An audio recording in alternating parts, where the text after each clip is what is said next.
Hello everyone, मधु story line में एक बार फिर से आप सभी का स्वागत है। दोस्तों, मैं एक बार फिर नई कहानी के साथ आई हूँ। कहानी है बिना सोचे समझे फैसले लेने का परिणाम। तो दोस्तों, मेरी कहानी पढ़ने और सुनने के लिए मेरे चैनल को लाइक सब्सक्राइब कर दें ताकि मेरा कोई भी वीडियो आप मिस ना करें। एक गांव में एक ब्राह्मण अपनी पत्नी के साथ रहता था। जिस दिन उसकी पत्नी ने अपने पुत्र को जन्म दिया, उसी दिन कहीं से एक नेवले का बच्चा भी उनके घर आ गया।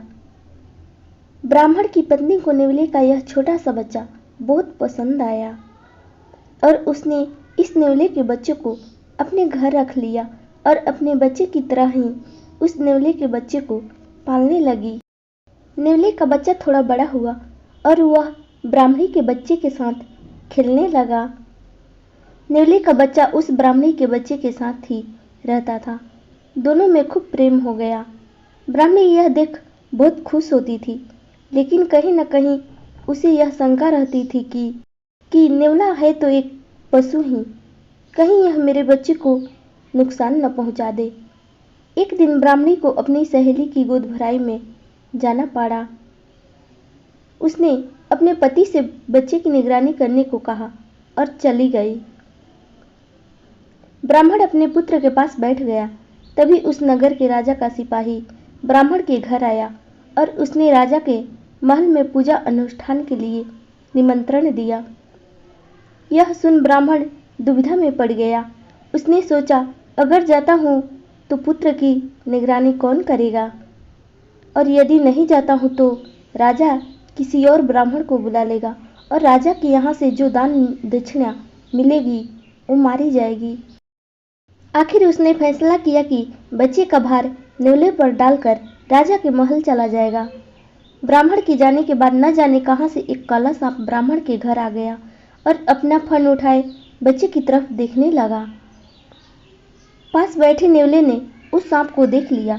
जैसे ही सांप बच्चे के नजदीक पहुंचा, नेवला फुर्ती से उस सांप पर टूट पड़ा और उसका सर अपने मुंह में दबाकर उसे मार डाला। संयोग से उसी समय ब्राह्मण और ब्राह्मणी दोनों भी वापस आ गए। नेवले ने जब दोनों को आता देखा तो वह ब्राह्मणी के पास आ गया और अपनी स्वामी भक्ति को दिखाने के लिए उछलने कूदने लगा। ब्राह्मणी ने जब देखा कि नेवले का मुंह खून से सना हुआ है तो उसे संदेह हो गया कि जरूर इस दुष्ट ने मेरे बच्चे को खा लिया है, और उसने बिना सोचे समझे दरवाजे के पास रखे डंडे से 2-3 जोरदार प्रहार किए और नेवले को मार डाला। जब ब्राह्मणी और ब्राह्मण दौड़कर अपने पुत्र के पास पहुंचे तो देखा कि बच्चा तो खुशी खुशी अपने पालने में खेल रहा है और पास में मरा हुआ एक काला सांप पड़ा है। यह देख दोनों समझ गए और अपने किए पर पछताने लगे।